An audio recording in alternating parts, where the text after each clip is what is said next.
আসসালামু আলাইকুম ওরহমতুল্লাহি ওবরাকাতুহু। প্রিয় দর্শকবৃন্দ, দেশ বিদেশের সকল মুসলিম ভাই বোনদের জানাচ্ছি আন্তরিক শুভেচ্ছা ও অভিনন্দন।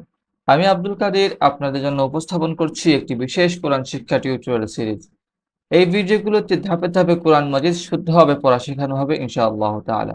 যারা কোরআন পড়তে চান কিন্তু কোথা থেকে শুরু করবেন বুঝতে পারছেন না, তাদের জন্য এই সিরিজ। শিশু, বৃদ্ধ, নারী, পুরুষ সবার জন্য এটি উপযোগী। আসুন আমরা সবাই নিয়মিত কোরআন শিখি, কোরআনের আলোয় আলোকিত হই। এসে কোরআন শিখি এর তৃতীয় পর্বে আপনাদের স্বাগতম। আজকে আমরা আরবি বর্ণমালা কাফ হরফ থেকে শিখবো ইনশাআল্লাহ তাআলা। কফ, কফ, কফ, কফ, কফ। কাফের মাখরাজ আমরা পরবর্তীতে জানবো ইনশাআল্লাহ। কফ, কফ, ক্যাফ, ক্যাফ, ক্যাফ, ক্যাফ, ক্যাফ। লাম, লাম, লাম, লাম, লাম। মিম, মিম, মিম, মিম, মিম। নুন, নুন, নুন, নুন, নুন, নুন। ওয়াও, ওয়াও, ওয়াও, ওয়াও, ওয়াও। হা, হা, হা, হা। হামজা, হামজা, হামজা, হামজা, হামজা, হামজা। ইয়া, ইয়া, ইয়া, ইয়া, ইয়া, ইয়া, ইয়া। প্রিয় দর্শকবৃন্দ, এখন আমরা এই হরফগুলোর মাখরাজ জানবো ইনশাআল্লাহ তাআলা। এই হরফটির নাম হচ্ছে কফ। কফ, কফ হরফটির মাখরাজ হচ্ছে জিহ্বার গোড়া তার বরাবর উপরের তালুর সঙ্গে লাগিয়ে উচ্চারিত হয়। কফ হরফটি জিহ্বার গোড়া, তো জিহ্বার গোড়ার দিক যখন তার বরাবর উপরের তালুর সঙ্গে লাগবে তখন কফ উচ্চারিত হবে।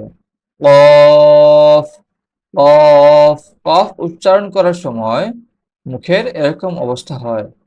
কফ, কফ, কফ। এরপরের হরফটি হচ্ছে ক্যাফ। কাফ হরফের মাখরাজ হচ্ছে জিহ্বার গোড়া থেকে একটু আগে বাড়িয়ে তার বরাবর উপরে তালুর সঙ্গে লাগিয়ে উচ্চারিত হয়। এই কাফের মাখরাজ থেকে একটু বাড়তে হবে, সামনে আসতে হবে। তারপর যখন ওই জিহ্বার গোড়া থেকে একটু আগে বাড়িয়ে তার বরাবর উপরে তালুর সঙ্গে লাগবে তখন ক্যাফ উচ্চারিত হবে। ক্যাফ, ক্যাফ, ক্যাফ, ক্যাফ, ক্যাফ, ক্যাফ। এরপরের হরফটি হচ্ছে লাম। লাম হরফটির মাখরাজ হচ্ছে জিহ্বার আগার কিনারা সামনের উপরের দাঁতের মাড়ির সঙ্গে লাগিয়ে লাম উচ্চারিত হয়। যখন জিহ্বার আগার কিনারা যখন সামনের যে দুইটা দাঁত আছে এই দুইটা দাঁতের মাড়ির সঙ্গে লাগবে তখন লাম উচ্চারিত হবে। লাম, লাম, লাম, লাম। এরপরের হরফটি হচ্ছে মিম। মিম দুই ঠোঁটের শুকনা জায়গা হইতে উচ্চারিত হয়। ছবিতে দেখা যাচ্ছে মিম উচ্চারণ করার সময় ঠোঁটের কি অবস্থা হয়। এখানে দুই ঠোঁটের শুকনো জায়গা থেকে মিম হরফটি উচ্চারিত হয়।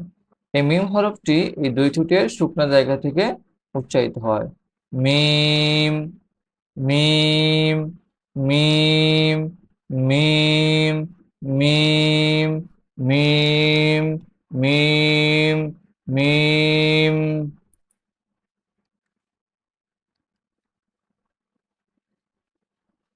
এরপরের হরফটি হচ্ছে নুন, নুন, নুন, নুন।